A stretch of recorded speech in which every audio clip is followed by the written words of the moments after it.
Good afternoon, everyone, and thank you for joining us for our second Secret Sunday session for 2021. Thank you all for attending today. Today, I am joined by Serena from Breaking Taboo, and we are very grateful to have her on today, and we're going to be talking about all things taboo. So basically, just to start off, who are you and what is Breaking Taboo? Well, my name is Serena, Serena Sun. Some people also know me as Serena Hope Sun, Hope, H-O-P being my middle name, which is pretty interesting, I think, because my life revolves a lot around the concept of hope and mental health and suicide prevention and helping people basically get access to the tools that can save lives and promote their own mental health well-being as well as others' mental health around them. So I run an organization called Breaking Taboo, and what Breaking Taboo is about is literally just that. Our mission is to break the taboo around mental health awareness and suicide prevention. So we educate people, we provide accessible education, we inspire people to have open conversations about this subject, and we encourage people to get help, and we also provide them with the resources and the tools that they need to do in order to point them to the right direction for them to get help. So we're constantly coming out with articles and medias and our own podcasts around the subject, and we're working on a documentary, and we have mental health programs implemented in school systems, and it's just like constantly working on this. And we're also really big on social media. So we have a pretty good social media following, and we do a lot of mental health education and breaking taboo around in social media as well. So yeah, so to inspire people to constantly have hope and, get out there and get help for the things that they need help with. And let's face it, we all need help with something, so I always say everyone out there should get some therapy, personal development. Like, we all need to be working on ourselves. So Awesome. yeah. That's great, sum up. So before we dig into some of the more, vulnerable and interesting questions, I want to ask, why did you start this organization? Yeah, so that's a question I get asked a lot, because I guess first of all, not a lot of people start nonprofits. I guess the appeal isn't as big for a lot of people as, I guess, a for-profit. And a lot of people shy away from, really hard subjects such as mental health, and then especially getting really deep into it, like darker subjects such as suicide and suicide prevention. So yeah, people are constantly like, wow, like, what made you start this? And of course, there's somewhat of a story behind it, but mostly it's circumstance. So I come from a background of psychology and film. So I am both in front of the camera and behind the cameras. I've worked on multiple sets. I have both a creative side, the filmmaking side, writing side, and all that, and also my psychology and entrepreneur side. So Breaking Taboo kind of came, I guess, organically and naturally as a result of me putting all of my background into a use for the betterment of society. But what really sparked that was honestly losing a lot of friends, or enough friends, to suicide. So what sparked the actual concept of Breaking Taboo was the last time where I lost a friend of mine that I'd known for many years to suicide. I was just thinking to myself, why does this keep happening? We have the tools out there. We have the education around this. Like, there are initiatives for suicide prevention, but why are the numbers constantly climbing every single year? Throughout history, it has not declined. And that was ridiculous to me, because the fact is, over 90% of suicides are preventable. And that's because most suicides have an underlying mental health condition, with depression being the leading one. And only half of mental health conditions are actually get treatments, throughout their lifetimes. And 1 in every 4 people have a mental health condition. And it actually could be very underreported because so many people don't seek therapy.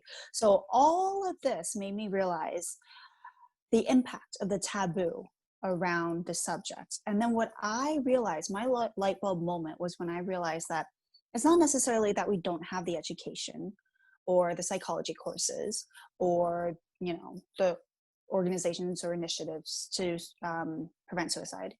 It's that people literally don't go after that. They don't get the help. They don't talk about it. They don't know when to help someone else. They don't know that someone is suffering from a mental health condition. They don't know when their friend or neighbor or relative is depressed, and that person who is experiencing it is so bottled up in shame and guilt and all of these, again, taboo things, that they're afflicted by the taboo, and they don't seek the help that could save their lives.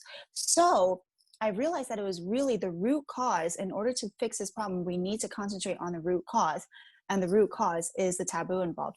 And that really needs to be an entire shift in society.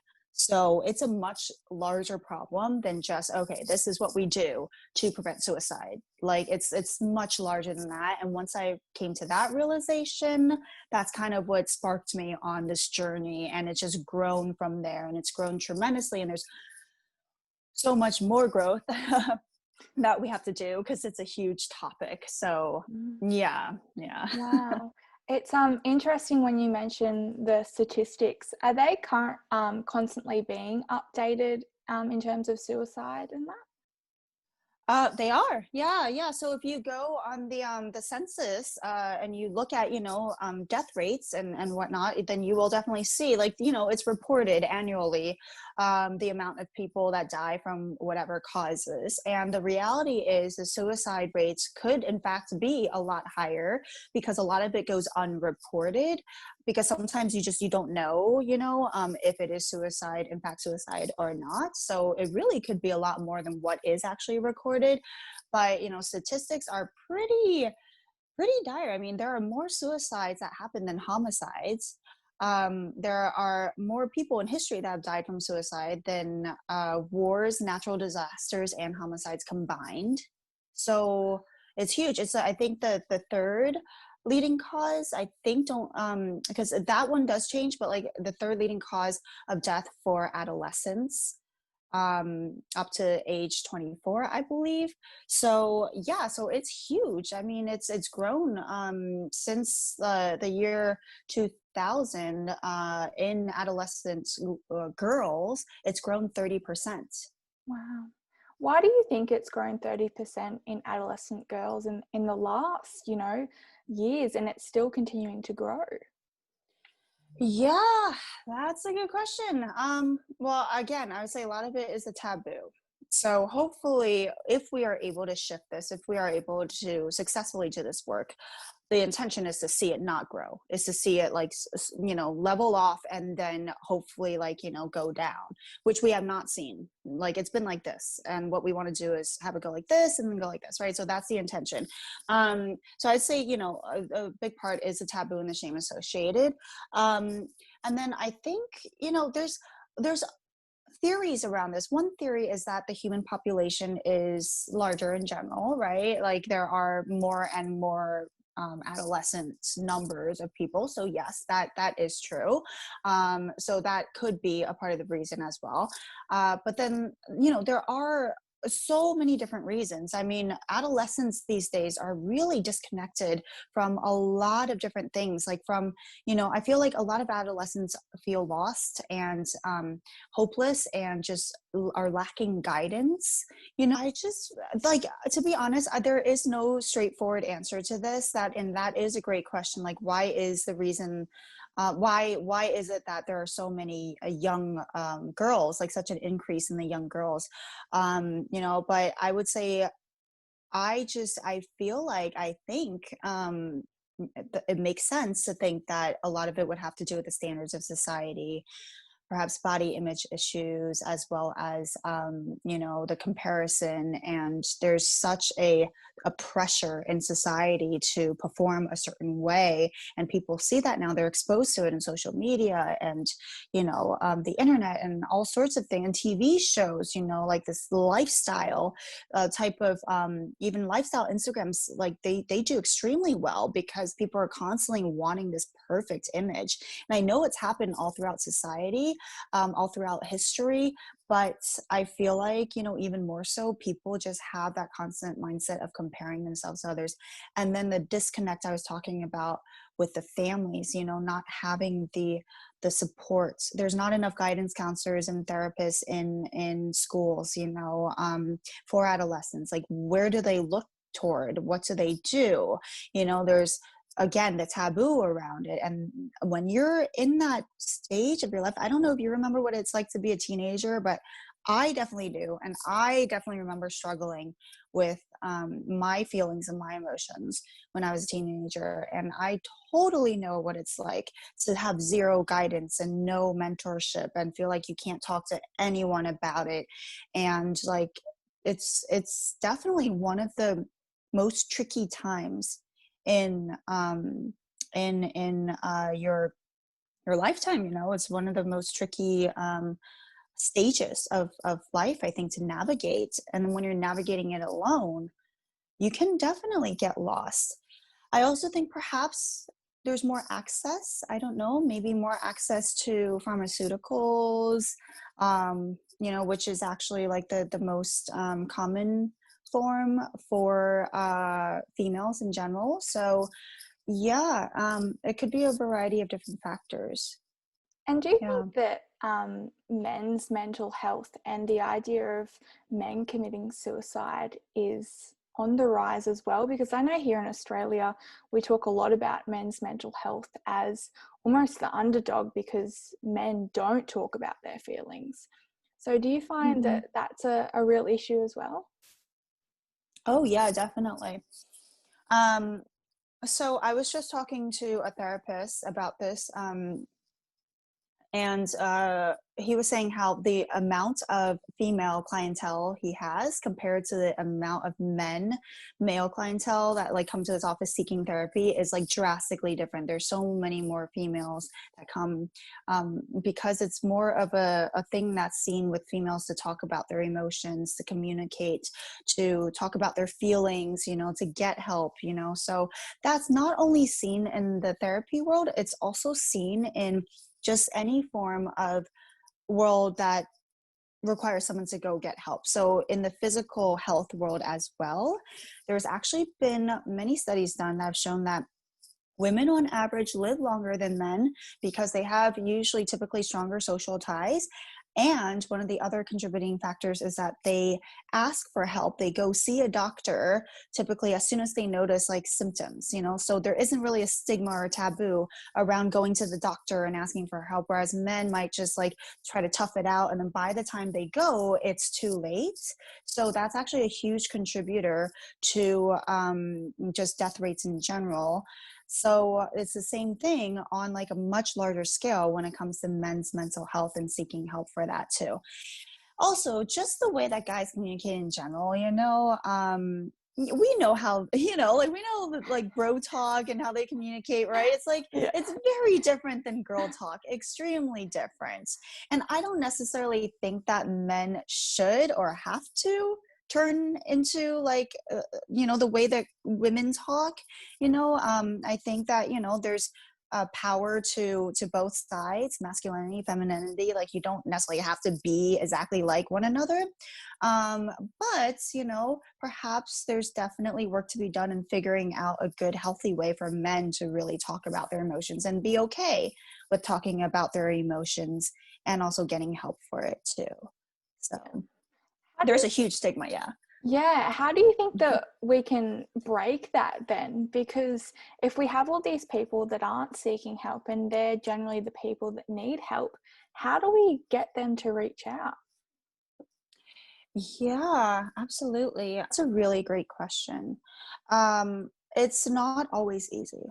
I definitely, I know what it's like to try to get someone, especially someone that you care about, to get therapy, to help themselves, to, you know, sign up for programs, whatever, and it's not, a lot of times there's a lot of pride involved. And again, that has to do with the taboo, but there's a lot of pride and ego involved in like, I don't need help. Like, what does this mean? If I go to therapy, if I go seek, help for my mentality, it must mean I'm crazy, and I'm not crazy. How can you label me as crazy? Right. So there's that automatic label, that automatic, association with the word mental health or therapy that is really detrimental to people getting help. But I definitely think persistence is key. If you really care, I have this belief that if you really care about someone, you don't give up on them. Granted, we have to take care of ourselves as well, and we have to set boundaries. And there is a certain level of toxicity that we have to worry about ourselves, that we have to watch out for. But with that said, I don't believe in giving up on people that you really care about, as far as trying to get them the help that they need in order to get better, to survive, to really flourish, to really live the life that they're capable of living. And I would say a good tip to keep in mind is the way that you talk to them. It's not so much as like, you need help, like, go get help because there's something wrong with you, you need help, or like, you have this addiction and that's really bad and it's a problem, and like, what's wrong with you? And it's not so much focusing on the negativity as much as giving them hope and inspiration, and having them kind of see the subject of in a way that doesn't have any type of guilt or shame or negativity associated with it. So it's not a, I have to, like, you have to fix yourself type thing, you need fixing.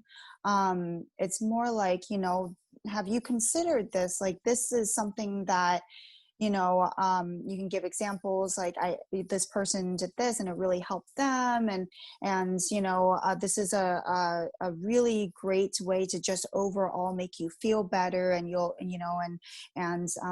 help you like gain tools. And it's okay that you don't know these tools, you're not born knowing the tools of how to do these certain things.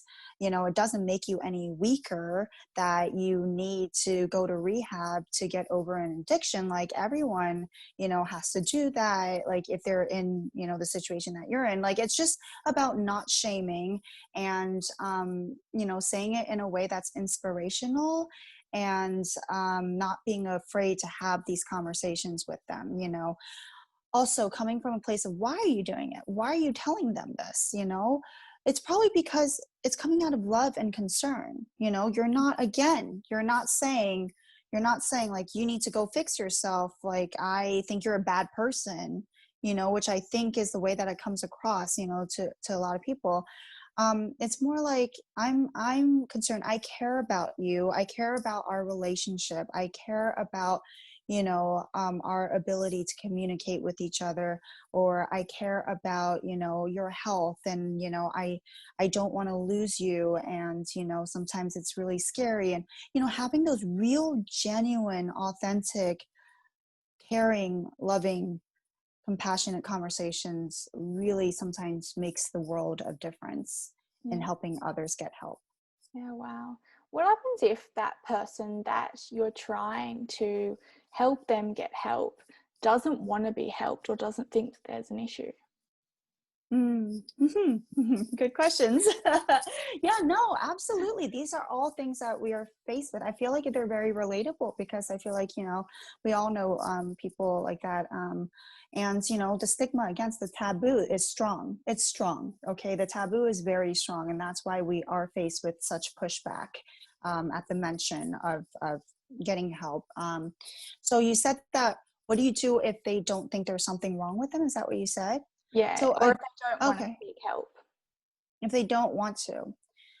Well, okay. So first of all, again, if it's a matter of they think there's something wrong with them, then you're probably approaching it the wrong way. don't want to use the word wrong, but I just did. But there's probably a more effective way of approaching it, where they don't feel shamed for it, and they don't feel shamed into getting help. That it's something that they actually want to do for themselves and for the people around them that they care about. Because when one person gets help, it's not just about them. Like, it will have a profound effect on all of their relationships, usually for the better, right? The intention is to have it affect all the relationships for the better. So everyone involved, everyone who cares about them, hopefully will see the effects of the positive effects of them getting help. But if they absolutely simply just do not want to, if they're just like, no, this isn't going to happen, you have to respect that. There's nothing there does come a point where you have to realize, like, you know what, like, this is their choice. There's nothing I can do about it. But I do want to relate that to not giving up on someone. Okay. So when I say that, I mean, like, it's not on you to push them or make sure that they get help, but you don't give up on a relationship with them necessarily, as in, like, if you do get the chance to talk to them about it, if you do see an opportunity in the future to, try to bring the subject up again, or persuade them, or, just express your concerns, it might be worth it to do so. But it's a fine line. Okay. It's a very fine line, because you have to respect their boundaries as well. So I can't speak for you. I don't know what your situation is, and I can't speak for other people, because every situation, every relationship is different. So this is where you kind of have to use your own judgments, with it. The last thing that you want to do is push the subject so much that, like, they're turned off forever from it, right? Which could also backfire.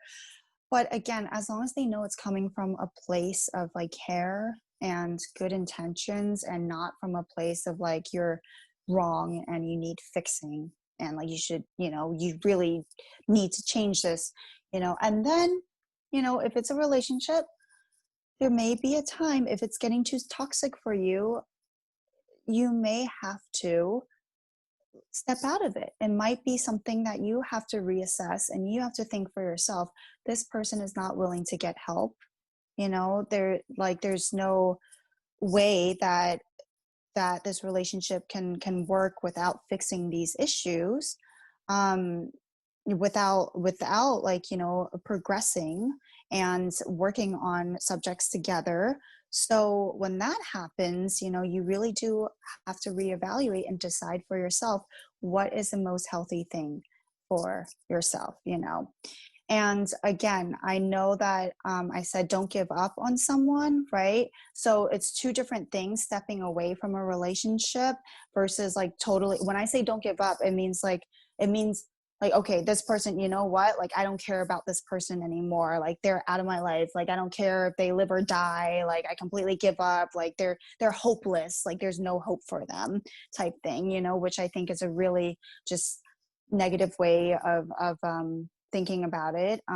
But there is still, you obviously still love that person. You still care about them. So yeah. So I know it's a very convoluted answer, but there's like no set solution to like that'll work for everyone. It really depends on the circumstance, and I can see multiple circumstances in multiple ways. And yeah, some people, if they don't want to get help, like, they don't want to do it for whatever reason. Yeah. Do you think there's a fine line, though, between, I guess, if somebody's telling you that they are self-harming and you can see it, or that they have a plan to commit suicide, that you must step in because their health is at risk? I'm sorry. In other words, you're saying that, like, if someone is about to harm themselves. Yeah, or if someone is harming themselves, and instead of, they still see that they don't need help, do you think as the person supporting that person, there's a fine line between having to actually seek help for them because it's at a stage where it's like their life is at risk. Yeah, absolutely. Absolutely. Again, and it also depends on the circumstance, but absolutely. I mean, if you care about this person and they're in the middle of trying to kill themselves, like, what would you do? Just, or even, anyone in general, if you see someone on the street and they're in danger, their life is in danger, I think it's almost like human instinct for most of us to step in and help someone who is literally in danger and in need. At least I hope it's human instinct for most people. But yeah, right. But yeah, absolutely. And, and there are plenty of circumstances too. And I have a ton of examples that I know of myself where family members really, really care for someone who has an addiction and it's really difficult to fight, and they don't want help for it because their addiction is that strong. So this kind of reminds me of, I don't know if you've ever seen this show. I don't know if they showed it in Australia, but in the US, it was called Intervention, and it was by MTV. No, I haven't seen it. No. Okay. So we actually had to watch this for one of my psychology courses, I remember. But it was a reality show about families or friends that had people close to them, someone close to them, and each episode was like focused on a few different subjects, a few different people who had an addiction, right?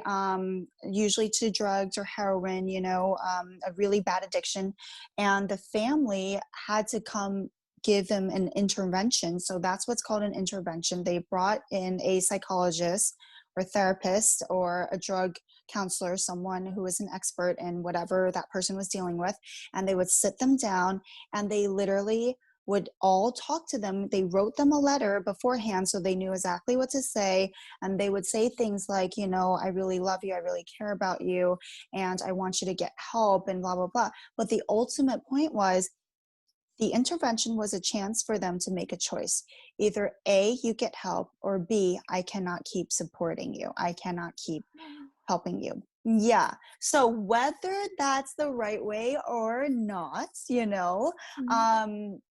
that's not for me to say, but I will say that the majority of the cases that I did see, or at least the ones that they did show, the person would want to get help because either A, they realized how much people cared about them. A lot of times it was very, tear jerking. A lot of people were crying, it was like a big, really emotional thing.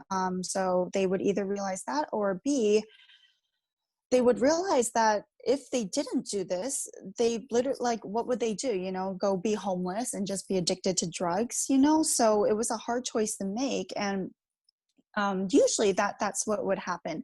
However, there were also cases where, they would show it as well, where they chose no. They chose no. They would rather be on the streets living with their addiction. And that was a lifestyle that they chose. And it broke their families' hearts. But ultimately, what are you going to do? What are you going to do about that? So I'm sure, I hope the family checks up on them. I don't know how you couldn't. But, ultimately, yeah, I mean, that's the intervention that happened with the actual psychologist involved. So it's tough. These are tough questions you're asking me. And I appreciate these questions a lot, Yeah. But yeah, like I said, there's no easy solution. And that's part of the thing with mental health. I think it also contributes to the taboo because people sometimes see this. They see these controversies and these different sides and, different case studies. Sometimes it works, sometimes it doesn't.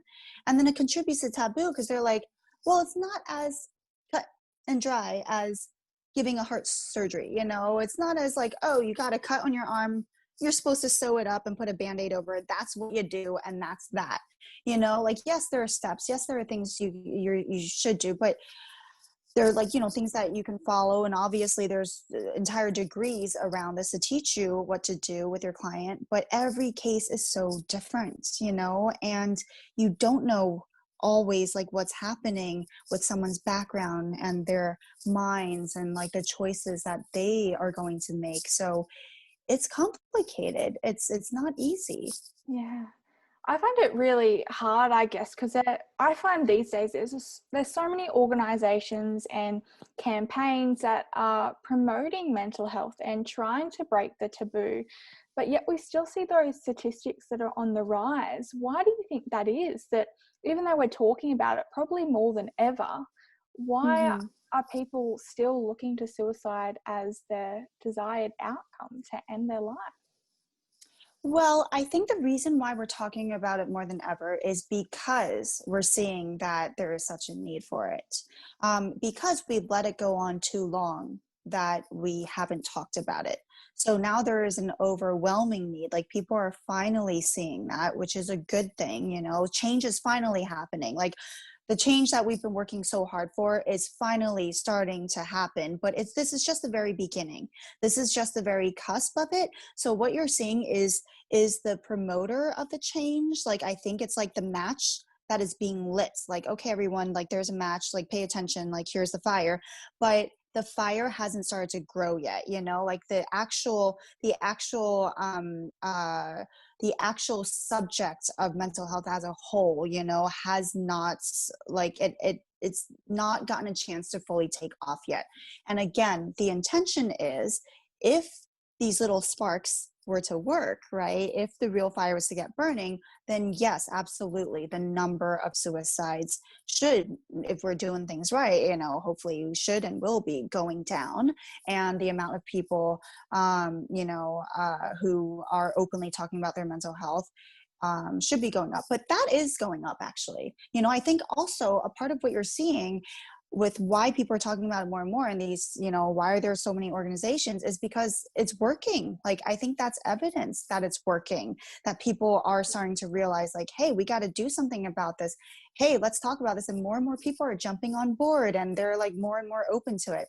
I think if this was like, even 10 years ago, 20 years ago, you would find it much harder to get as much support for an organization like this, much less have a bunch of like movements pop up around this, because people just didn't really get it back then.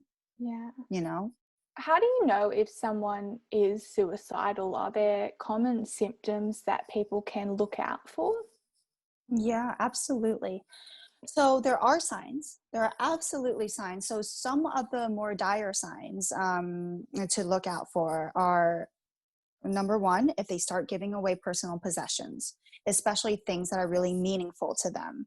So, for example, if they had a childhood stuffed animal that they really liked, that they always slept with, and all of a sudden they came, and this was like, your friend, and she's like, hey, I would really like you to have this, that would be a sure sign.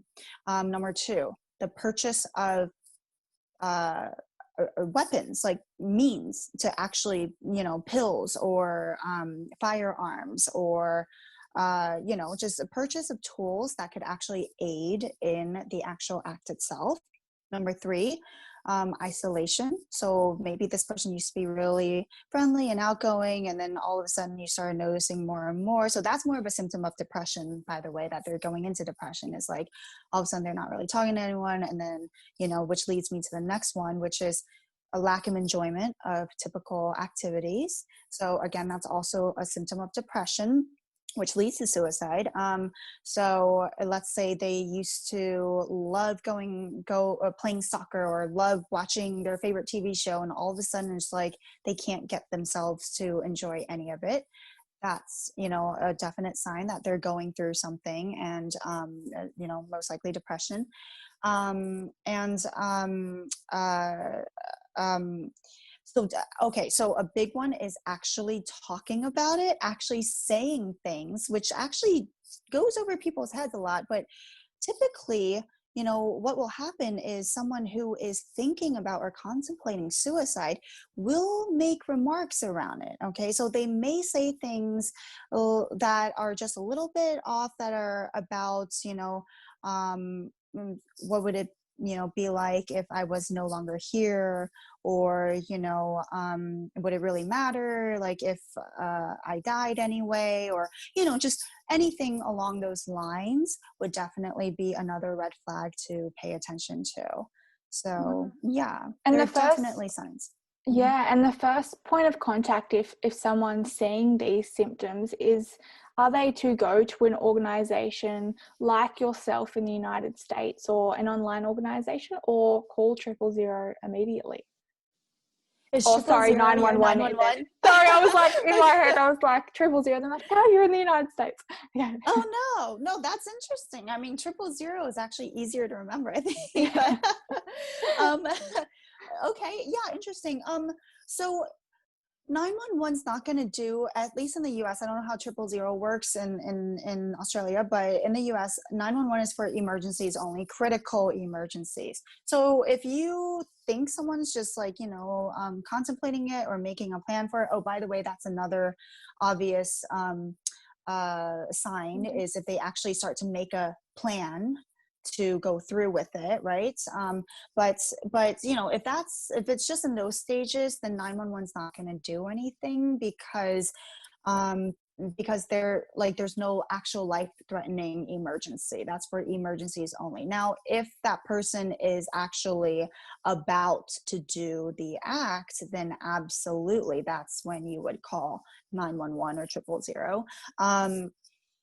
So I would say, yeah, getting them exposed to any type of information, to organizations, resources, anyone that would help, pointing them to websites, having them, look at it themselves, looking at it with them, just getting them exposed to the possibility and the idea of getting help, and letting them know, like, hey, there are resources out there, and there are a ton of resources, like which ones, sound appealing to you, like, oh, let's look at this one, that one. So that's a great thing that you can do with that person. Also making sure that they are seeing a therapist, so getting them help, so having them talk to a therapist about it.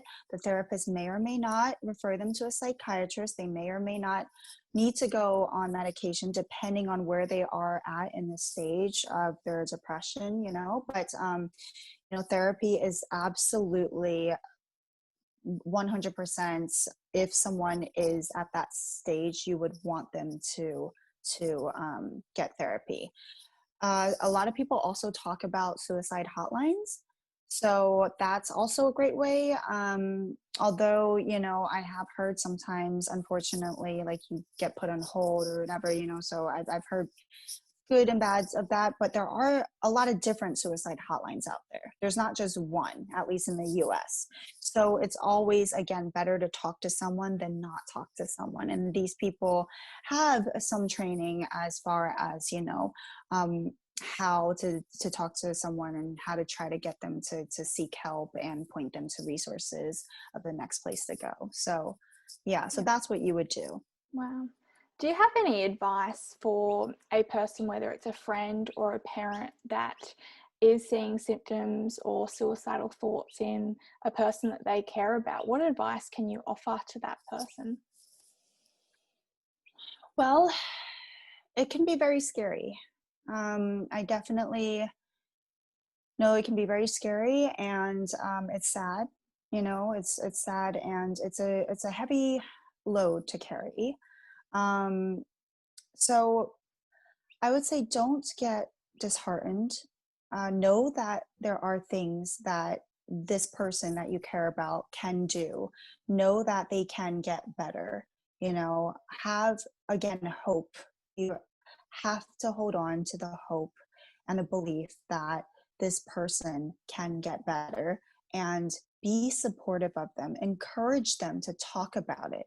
So a lot of times what happens is, a parent will get scared, and they'll think that if they push the subject, it's going to make it worse. And, then something really bad is going to happen, or they're going to have pushback. They're going to get angry at them. It's going to ruin their relationship, or whatever's going on. And the majority of the cases is no, actually, it's quite opposite. The more you talk about it, the more you encourage someone who is going through it to talk about it, the more appreciative they'll actually be about it, and the more you'll be able to help them. So the key is to have open conversations about this, not be afraid of having these conversations. And when you're having a conversation, that also means listen, so it also means to the parents, listen to what your child is saying. Like really be empathetic, not just sympathetic. I feel bad for you, but empathetic meaning like putting yourself in their shoes and really trying to understand what they're going through and where they're coming from. And not belittling them and not like parenting them every step of the way, you know? So again, it's the support that you want to provide and the empathy, and then walk with them to get help, you know? Be there for them and get them the help that they deserve and need to get better.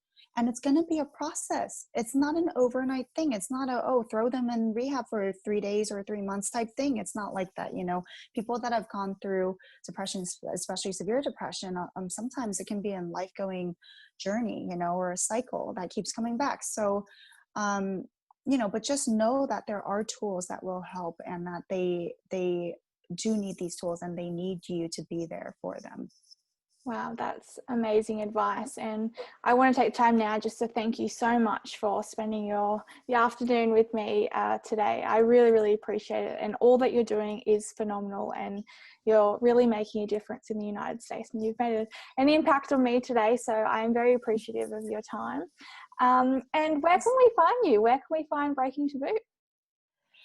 Okay, well, Breaking Taboo, if you go on our website, www.breaking-taboo.org. So there's a dash there, breaking-taboo.org. That's our website. And we have a ton of resources, always coming out with articles around mental health and psychology, and like ton of stuff there for you to look at.